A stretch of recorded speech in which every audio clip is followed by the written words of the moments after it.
Antes de presentar formalmente a Yulibeli Wandelpool, es imperativo hacer una aclaración de manera oportuna. Yulibeli Wandelpool es candidata a regidora por la circunscripción número 1 del Distrito Nacional por el Partido de la Liberación Dominicana, PLD. Así que vamos a darle la bienvenida a una antigua compañera aquí en Propuesta de la Noche. Pero muy bien. Porque Yulibeli antes se sentaba de este lado, no precisamente donde está sentada ahora, pero agradecido de que haya aceptado esta invitación de Propuesta de la Noche para hablar de su candidatura, pero también de otros temas. Buenas noches, Yulibeli. Buenas noches, Manuel. Contento de tenerla por aquí. Yo estoy súper feliz de volver a mi casa y volver con esta noticia tan buena de ser candidata a regidora por la circunscripción número 1 del Distrito Nacional, y vuelvo siendo regidora después de febrero, de modo que Manuel siempre como un hermano, como una familia, como un padre para mí, porque así se ha comportado en este ámbito. Yo estoy demasiado emocionada por la candidatura y por volver a Propuesta de la Noche. Muchísimas gracias. Bueno, Carlos, arranque usted entonces. Bueno, sería bueno preguntar, nosotros somos habitantes, residentes de la circunscripción número 1, así que tenemos muchos temas que tratar. Ahí me gustaría conversar contigo sobre el tema del ruido. El tema del ruido, cómo un negocio se instala en cualquier sitio, pone el radio a todo lo que da, como decimos en buen dominicano, y altera 10, 20, hasta 30 familias alrededor, porque ese es su negocio. Él pone su música y nadie tiene que meterse en eso. A mí me gustaría saber, tú como abogada y con tu vocación municipalista, ¿cómo ves esta situación? ¿Cómo puede el ayuntamiento dar respuesta a esas comunidades que están atropelladas con esta situación? Sí, mira, desde el punto de vista de mis preocupaciones sobre la regulación y la actualización normativa me llevan a ver ese tema, que es un tema de medio ambiente. La Constitución establece esos derechos de tercera generación, y la contaminación sonora es una de las preocupaciones que afectan a muchos de los barrios y sectores y ensanches del Distrito Nacional, específicamente en la circunscripción número 1. Yo creo que el rol municipal, y yo como representante que voy a hacer a partir de febrero de los municipios del Distrito Nacional, nosotros debemos procurar el cumplimiento. No es una falta de normativa. Pero nosotros hemos enfocado uno de los ejes de trabajo, que hay que hacer una actualización y revisión de cara al cumplimiento de normativas que se están llevando a cabo, porque hay nuevos paradigmas que responden a vivir en mejor comunidad, mejor sociedad, y sobre todo el cuidado de la persona y el medio ambiente en este sentido de los ruidos sonoros. Hay otros aspectos, Carlos, que tienen que ver con la revisión y actualización normativa, que es el primer eje que nosotros vamos a abordar de nuestra propuesta electoral, viendo ahí temas que tienen que ver con los derechos sociales de los municipios del Distrito Nacional y toda una revisión de las normas, porque no es posible que la capital, la ciudad primada de América, esté abordando problemáticas actuales con normativas, ordenanzas que responden a una realidad del siglo pasado. Y esa es una de las principales necesidades que me han provocado a mí esta inquietud de ir al Consejo de Regidores del Distrito Nacional. Sí, hablando de normas y realidades, la circunscripción 1 está creciendo de manera se podría decir muy acelerada, sobre todo hacia arriba. Entonces hay una parte que interviene, lo que son precisamente los regidores, que es en los permisos de construcción que se conceden. Entonces ya se está exigiendo, por ejemplo, normas sísmicas, antisísmicas muy puntuales en este tipo de edificios, y vuelvo y repito que en la circunscripción 1 esto se ve, por ejemplo, a diario, es decir, creciendo hacia arriba, fundamentalmente, sin observar, por ejemplo, el tema de servicios, los servicios, drenaje, pluvial y sanitario. Es decir, nada de esto se toma en cuenta. Y realmente, como le dije, se trata de una zona de la capital que está creciendo de manera muy acelerada, sobre todo hacia arriba. ¿Qué hacer en este sentido? Porque el ayuntamiento le corresponde como parte de las instituciones del Estado, le corresponde tener participación en los permisos que se conceden para este tipo de construcción. Lo primero es que la norma establece cuáles son los parámetros en ese sentido, Manuel, y me preocupa mucho caminar en una de las calles de la urbe del Distrito Nacional y no tener una acera que responda a la realidad que debe tener la ciudad, accesibilidad, pero sobre todo que el transeúnte pueda caminar libremente sin tener que lanzarse a la acera. Hay otro aspecto que tiene que ver con la construcción, el dinamismo que genera en términos económicos, no solo en el ámbito macro, sino lo micro, porque la economía informal también se moviliza con estas construcciones, es importante. Pero yo siempre tengo que poner la mirada en los que pueden ser más vulnerables frente a ese proceso de desarrollo, que son las personas, los capitaleños. Y además de ese tema de las aceras, usted ha destacado algo importante: cómo hacer que los servicios que van a tener, sobre todo los residentes de esas nuevas construcciones y edificaciones que se están haciendo, sobre el drenaje, sobre el agua potable a la que van a tener acceso y un sinnúmero de cosas que han venido saturando. Y el hecho de que nosotros veamos no es ajena ese desarrollo en términos de construcción a las inundaciones que se han producido de noviembre del año pasado y en noviembre ahora, porque es que además de eso, la producción de residuos que se está generando en la ciudad, porque ese crecimiento vertical hace que se generen muchas familias, y la producción de residuos que no tenemos los destinos adecuados, y no hay una política. Por ejemplo, en una cuadra antes vivían 20 familias, claro. Ahora viven 200 familias fácilmente. Con los mismos servicios, sí. Y el mismo sistema de drenaje, sí. Que esa es una deuda histórica. Yo no podría, tengo que ser responsable en establecer que han pasado muchos gobiernos municipales y no han dado la cara a ese problema, porque ya el tamaño del problema del drenaje pluvial en el Distrito Nacional ya no lo puede resolver la municipalidad.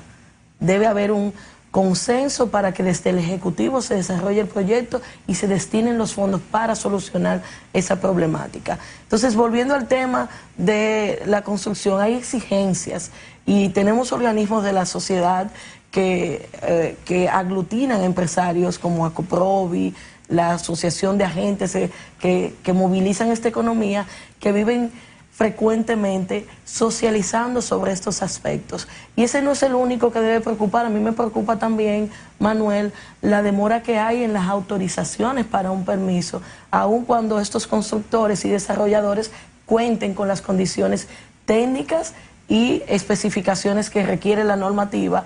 Yo creo que el impacto que está generando el desarrollo vertical que tiene la ciudad amerita que desde el ayuntamiento se acelere también la revisión y las aprobaciones de esos permisos cuando cuenten con los requerimientos.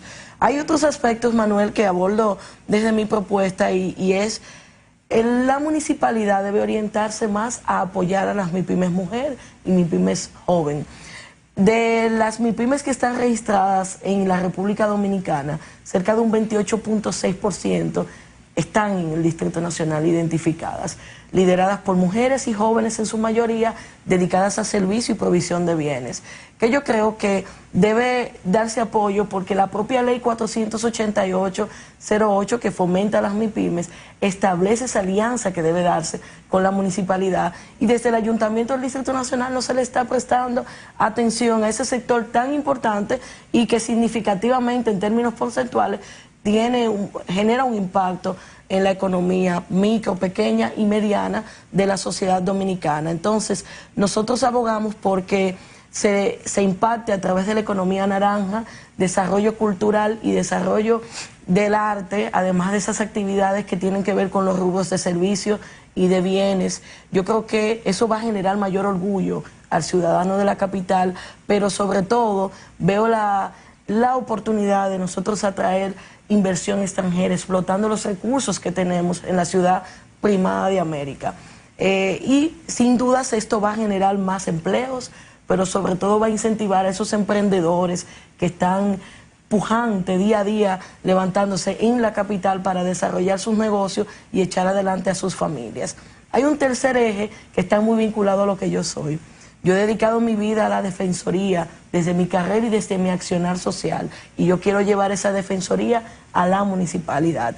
Yo quiero ser la abogada en el ayuntamiento de todos los ciudadanos de la capital, y eso a través de mi labor como fiscalizadora y representación. Entiendo que hay muchos vacíos actualmente que se pueden aprovechar, y desde la concepción del Estado democrático y social que está consagrado en la Constitución, yo quiero llevar eso a la municipalidad para que los municipios se sientan seguros, pero sobre todo elevar la calidad y sobre todo la capacidad de trabajo que puede tener un regidor para impactar en la calidad de vida y mejora de las personas que viven en el Distrito Nacional. Excelente que hables de vacíos, porque uno muy importante tiene que ver con la formalización de las juntas de vecinos.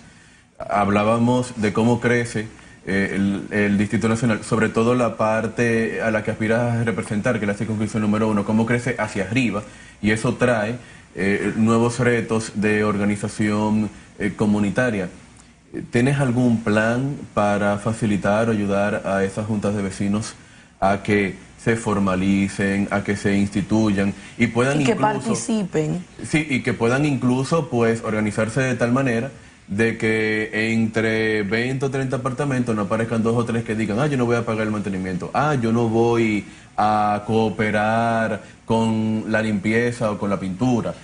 Que hayan juntas de vecinos con la capacidad de articular esa cooperación. Con respecto a esto que has dicho, Manuel, lo último, sí, estamos hablando Carlos. de Carlos. Un gusto.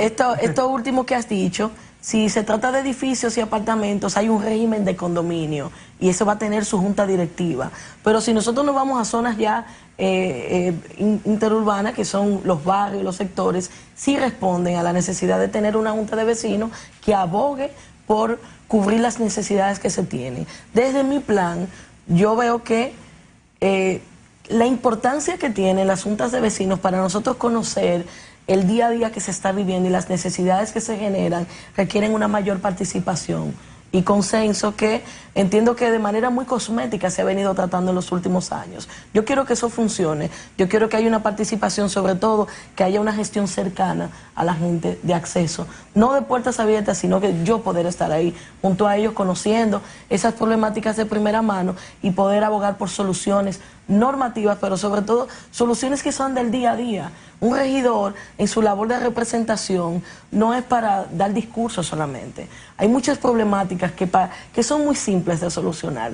Y a mí me ha preocupado mucho ver cómo ese aspecto que tú dices de actualización, yo trabajo con eso, yo trabajo con asociaciones sin fines de lucro y voy a ponerme a la disposición desde la función, no solo como regidora, lo hago como ciudadana, como siempre lo hago, de mantener actualizadas esos vehículos normativos que le hagan posible, porque si usted no tiene su junta de vecinos actualizada, pierde la oportunidad de participar en los consensos, en las vistas públicas que se desarrollan, y para nosotros sería muy importante como ciudadanos que esos actores participen de los diálogos públicos que se están produciendo para llevar soluciones a sus comunidades. Es imposible generar una solución a un problema cuando no se conoce.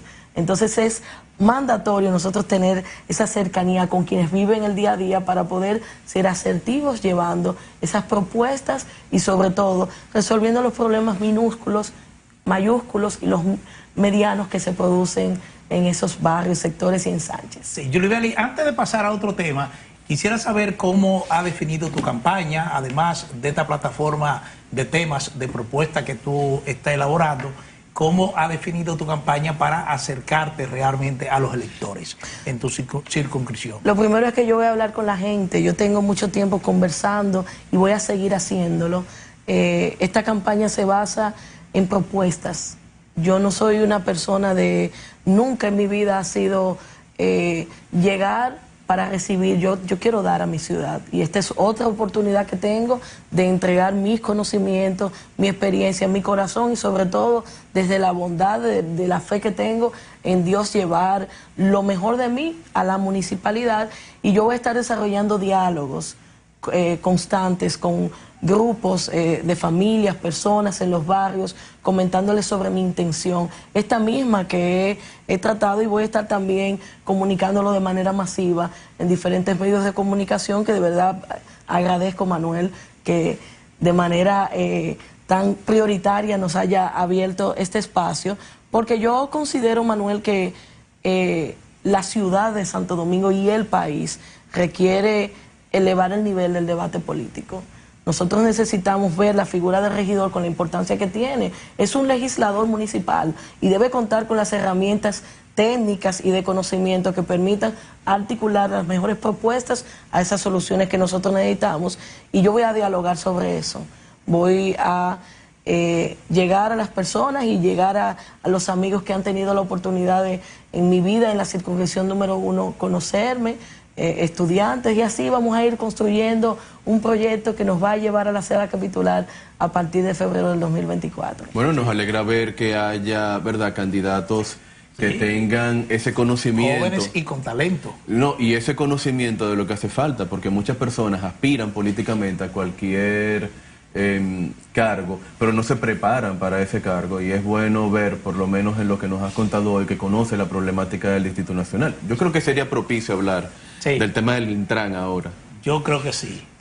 Usted como abogada, yo sé que es especialista en el abordamiento de la ley de compra y contrataciones. Es decir, todo este tema del Intran ha ido escalando y uno lo observa cada vez más complicado. Por ejemplo, ahora surge la información de que el 65.5% del contrato licitado fue ejecutado. ¿Qué hacer en este caso? Porque ya se trata de un contrato que fue anulado por la Dirección General de Compra y Contrataciones. Mire, Manuel, lo primero que hay que puntualizar es que no fue el contrato que se anuló, se anula el pliego, que es el origen y donde se fijan los parámetros. El pliego de condiciones establece cuál es todos los lineamientos de ese proceso. Y sí es una facultad de la Dirección General de Compras y Contrataciones, como órgano rector. No tenía la facultad de porque se estaba hablando del contrato.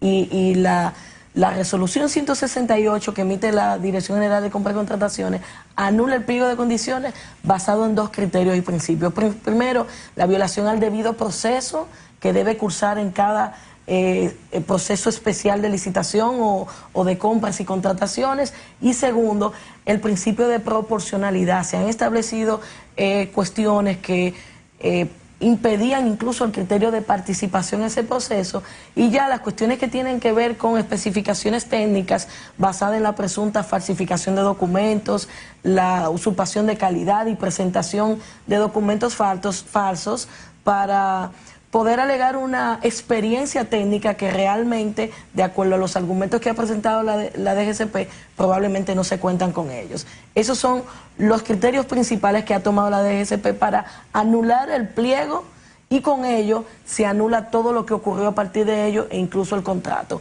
¿Qué ocurre y qué es lo que preocupa con esto, Manuel? Estamos hablando de una adjudicación de 1.300 millones de pesos, que a la fecha se han entregado más de 849 millones de pesos a la empresa adjudicataria, aunque ellos habían establecido solo haber recibido el 20%, más de un 65% ha sido ejecutado. Esa información fue confirmada por el Intran y por la Dirección General de Compras y Contrataciones.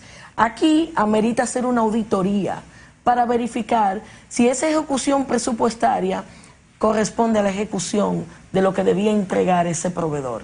Porque amén de que se anula, hay un gasto, hay una inversión que ha hecho ese proveedor, y en el proceso de investigación, que ya ha debido ir bastante avanzado por el órgano investigador, que en este caso es el Ministerio Público, nosotros nos preocupa que no vemos el movimiento que debe haber en este caso con la envergadura económica que tiene, y sobre todo el factor que hay de que se amenazó incluso con apagar los semáforos, lo cual es un grave error porque se estaría afectando el interés general. Entonces, yo creo que amerita acelerar la investigación para recoger primero el nivel de responsabilidad de los actores que participan, no solo de la empresa, sino de los actores que estaban llamados a verificar, hacer la debida diligencia con respecto a los documentos, la capacidad y la calidad técnica de esa empresa que resultó adjudicataria.